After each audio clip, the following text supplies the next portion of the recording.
Well, we're very disappointed in the outcome of the game, but you have to congratulate Ohio State, who played a really, really good game, and we probably didn't play our best game, and I take responsibility for that. I think everybody in the organization, from the coaches, right on down, has to take responsibility for what they did or didn't do to help prepare the team to be able to play their best game, which was certainly our goal coming into this game. I think, specifically in the game, third down was probably, they hurt us on third down, lots of times on third and longs, and converted. And we didn't do very well on third down, so we didn't continue drives, and they were able to continue drive and convert scores, especially when we were ahead 21-6, and they scored 28 unanswered points. But, I'm very proud of this team. This team excelled all year long.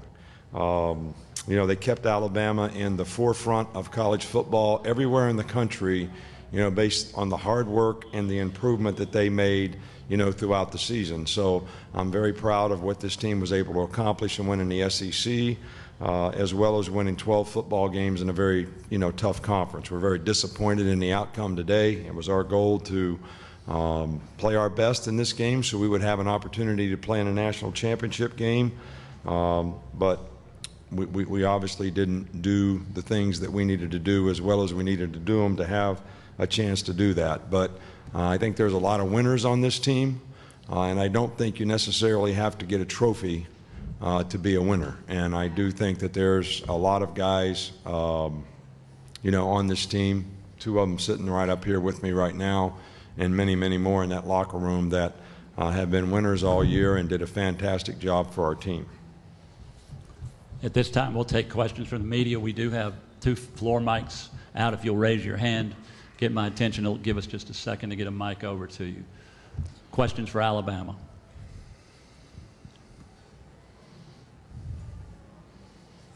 We'll start here front row on our right. Coach, if you could talk about the differences that you saw when you were up 21-6 and what they did to grab that momentum, ultimately going on a 28-0 run. Well, really, we were up 21-6 because of 2 turnovers and 2 stops in the red area. So we really weren't stopping them. We kind of had the momentum of the game because of the turnovers that we got and converted those into scores. But we weren't really playing and executing the way we needed to even then. I didn't like the feel of the game even then. So we just stopped them in the red zone, and we got 2 turnovers, and that was the difference. And in the second half, I thought we played a little better and did a little better job. But we did not control the football game like we usually do, and it wasn't anything that they did differently. They had a good plan. They executed it well against us, and we gave up far too many big plays in the game, which has been a problem for us toward the end of the year.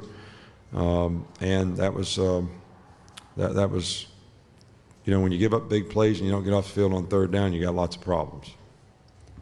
Other questions? Please raise your hand. Front row again. I'm Marla Ridenour from the Akron Beacon Journal. What was Ezekiel Elliott doing, or what were you not doing to control him? Is that for Coach? Well, I don't know that we weren't doing anything. He's obviously a very, very good player, and we didn't do a very good job of executing what we needed to do to be able to control, him in the game, and, consequently, he made lots of good plays.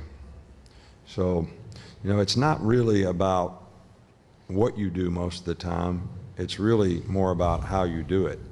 And they did a better job of executing what they do than what we did.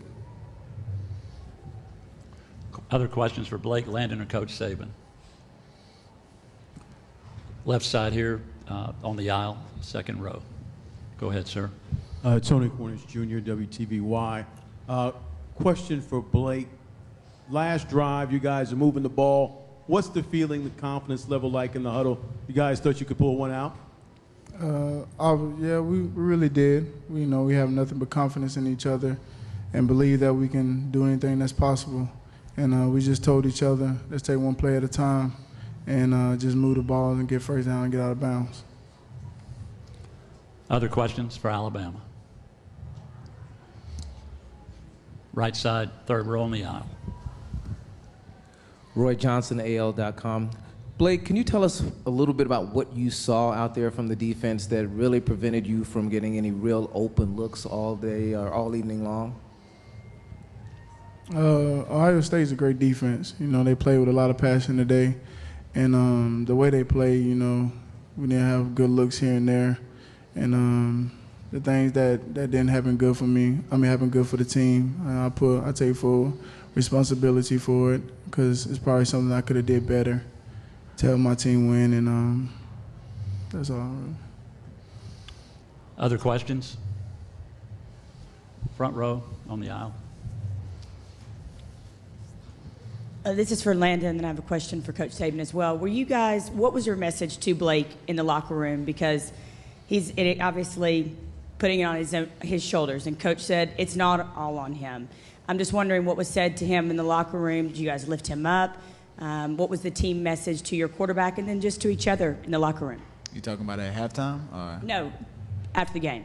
After the game, I mean, that's our quarterback. I mean, we always tell him let's make history. And I mean, he did a fantastic job of what he's been doing. He played his heart out. And I mean, that's the quarterback we look up to. And man, all hands down to him. I love my quarterback to death. What was the group message? I mean, Coach, you can speak to it. Maybe you're the guys. What was said in the locker room? If you can kind of give us a little snippet of that.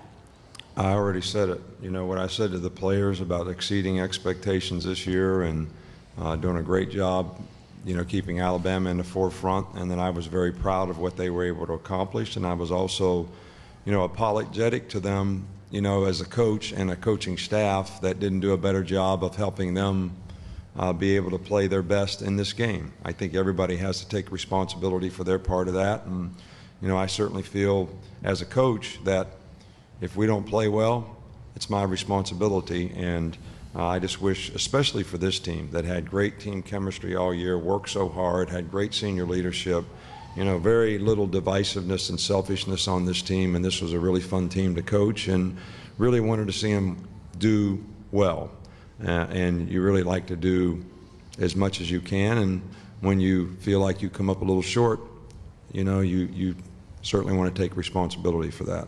And Coach, you've been doing this a long time. When you come up short and you're not able to go the distance, does it change the way you approach your off season? You're relentless. Does it change the way your approach or the way you kind of look in the mirror in the off season?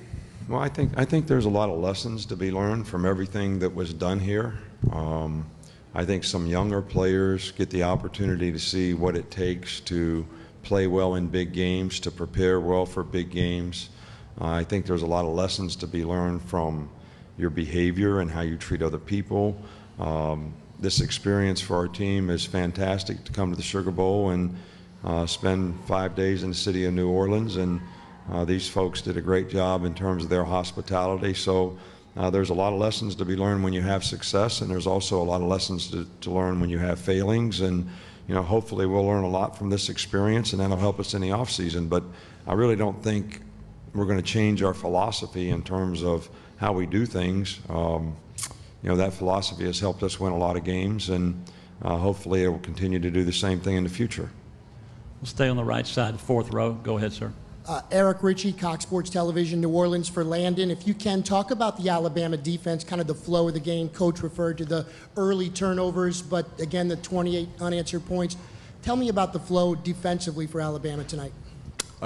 Defensively, we were just trying to be on the same page and every given play and down, and they broke out on some big plays on us, and we just couldn't contain the edge at points. But other than that, I mean, we just try to fight all the way to the end and finish and get the ball back to our offense and to put points on the board. Back over to the left side, front row. Also for Landon, what did they do tonight that you hadn't seen on tape? And then secondly, what did they do tonight that you had seen but they just did it real well? We saw everything they did tonight. Practice against everything they did. The only thing we just didn't do was contain the edge, and they just got to the edge and broke out a big one on us. We have a question on the fourth row on the aisle. Tony Barnhart, SEC Network. Blake, while tonight is a disappointment, you've had a pretty incredible journey to get here.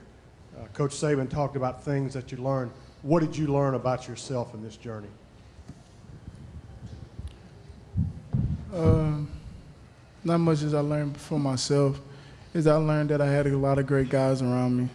I had a coach that really cared about his teammates and wanted to see them do great. And for myself, I wanted to see my teammates do great. You know, I wanted to leave it all on the field and didn't want to leave until we got what we got. And I'm just happy that I got the opportunity to play this year. And I know Coach Saban is going to do a great job with the team this year. We'll cross the aisle. About 2 rows back. Go ahead, Mark. Coach Saban, Mark Schlabach with ESPN. Were they doing anything defensively that prevented you guys from handing the ball to Yeldon and Henry Moore? And also, were you surprised at how well that their quarterback Jones was able to handle his composure and the way he played at all?